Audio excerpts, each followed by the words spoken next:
Mr. Graves. Thank And you, Mr. before you Chairman. start, I will have to reserve a point of order, but you're up. What you talking about, sir? Mr. Chairman, thank you very much for the recognition. Right now, the federal government is managing the Mississippi River system in a way that is causing the greatest coastal wetlands loss on the North American continent. We've lost approximately 2,000 square miles of our coast. And let me say this again.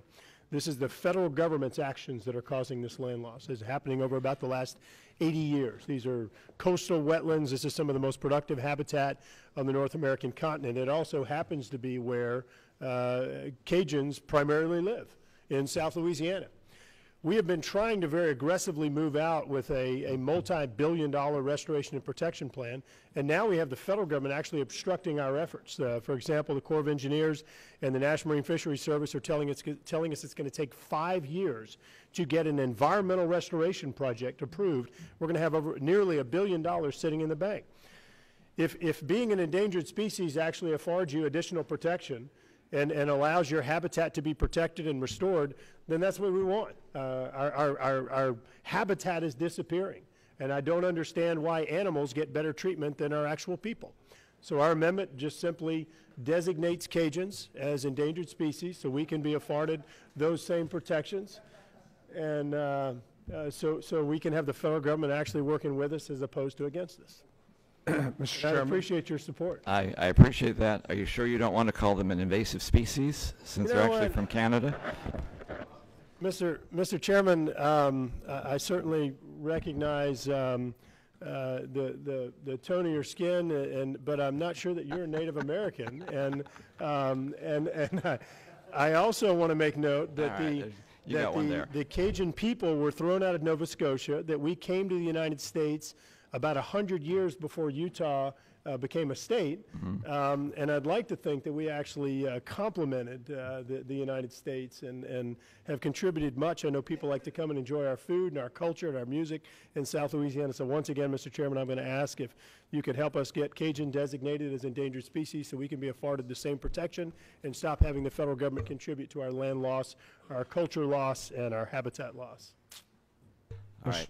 Before I actually rule on the point of order, does anyone else want to say anything? Yes. Other than if you really cared about them, why would you put them under the Endangered Species Act? It doesn't save anything else. Mr. Costa. Mr. Chairman, I welcome this conversation about really trying to develop a bipartisan effort to really discuss reforming the Endangered Species Act. Since it was enacted, times have changed. Climate models have obviously impacted species not only in this country but around the world.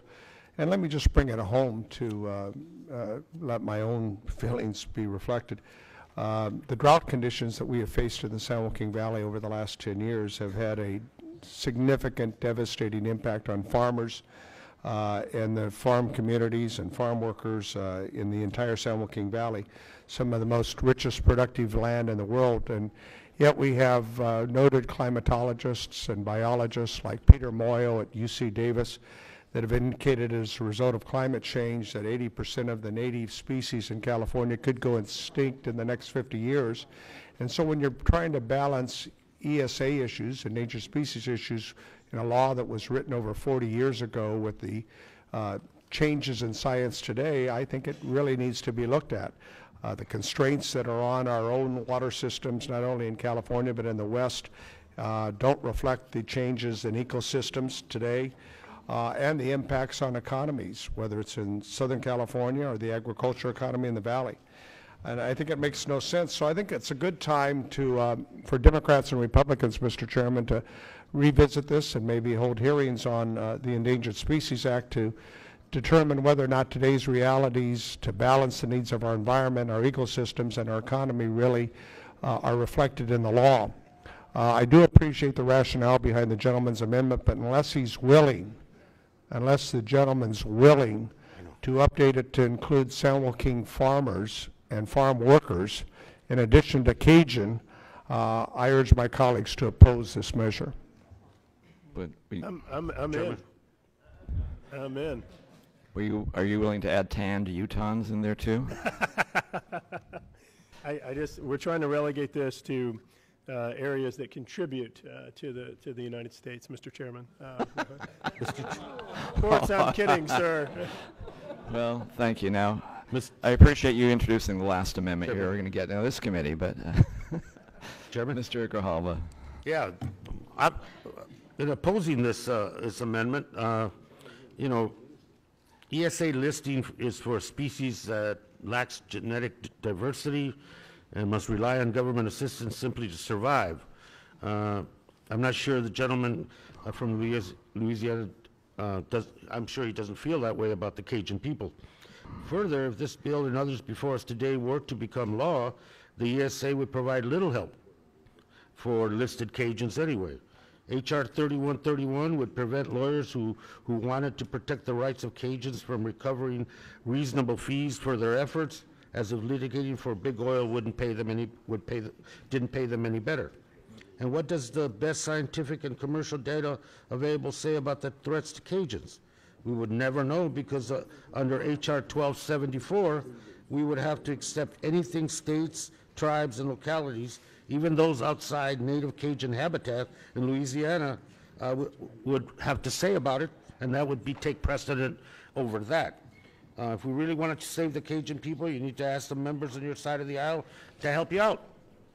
We need to stop denying climate change, face the reality of rising sea levels and increased coastal flooding that is already creating climate refugees in Louisiana and elsewhere. And most importantly, they need to keep science-based annual catch limits in place for the Gulf of Mexico, such as the red snapper. So while the gentleman brings an amendment, I think I oppose it and yield back. Thank you. Mr. Chairman, I'll give you one more chance. Thank you. Everything else is non-germane, so go ahead. got it. Mr. Chairman, look, I understand that this is an unconventional approach. I get it. But I think that Mr. Costa made note that the Endangered Species Act perhaps could use some updating. I think it is inappropriate to have species given more respect in their habitat, given more respect than people, when we do have our habitat of Cajuns in South Louisiana that is disappearing at an alarming rate, that people are having to move out of areas that they've lived for hundreds of years, and that our own federal government is not just contributing to the loss, the largest contribution to the loss, but actually obstructing our efforts to do environmental restoration. That is mind-boggling to me. What is this person taking pictures out there?